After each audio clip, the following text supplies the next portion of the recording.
சினிமாவை சினிமாவா பாருங்கன்னு ஒரு பார்வை இருக்குல்ல. வெற்றிமாறனும் அதே சமயத்துல தானே வடச்சென்னை எடுத்தாரு. ஆனால் சினிமாவை சினிமாவாக பார்க்கக்கூடிய அறிவாளி சமுதாயமாக நமது தமிழ் சமுதாயம் இல்லை. இது ஊரறிஞ்ச ரகசியம். ஒரு பேட்டியில் கேட்டாங்க, அது மாதிரி தூக்கு தண்டனைங்கிறத நீங்கள் ஆதரிக்கிறீங்களா எதிர்க்கிறீங்களா அப்படின்னு. நான் என்ன சொன்னேன், அதை ஆதரிக்கிறது எதிர்க்கிறதுங்கிறது ரெண்டாவது பட்சம். ஒரு சட்ட நடைமுறை சரியில்லாத ஒரு சமுதாயத்தில், ஒரு சட்டத்தை வந்து பணம் கொடுத்து வாங்கக்கூடிய ஒரு சமுதாயத்தில் தூக்கு தண்டனை இருக்கக்கூடாதுன்னு.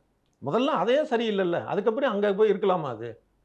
நான் புரிகிற மாதிரி சொல்கிறேன். அதே தான் இதுக்கு சொல்கிறது என்னென்னா, திரைப்படத்தை திரைப்படமாக பார்க்க முடியாத ஒரு சமுதாயத்தில் கூடுதல் கவனம் வந்து இந்த சினிமா எடுக்கிற ஆட்கள், எழுதுகிற ஆட்கள், இல்லை படைப்பாளிகள் எல்லாருக்கும் சொல்கிறேன். ஒரு நாடகமாக இருக்கட்டும், இல்லை ஒரு பாட்டாக இருக்கட்டும், எதுவாக இருக்கட்டும், அதை வந்து கூடுதல் கவனம் தேவை. இது பல பேருக்கு என்ன நினைக்கிறாங்கன்னா, சுதந்திரம் சுதந்திரம் முதல்ல கடமையை செய். கடமை ஒன்று இருக்குது. அது வந்து திரைப்படத்துக்குன்னு அதுன்னு கிடையாது. வியாபாரத்தில் இருக்குது. ஒரு அரிசி கடையில் இருக்குது.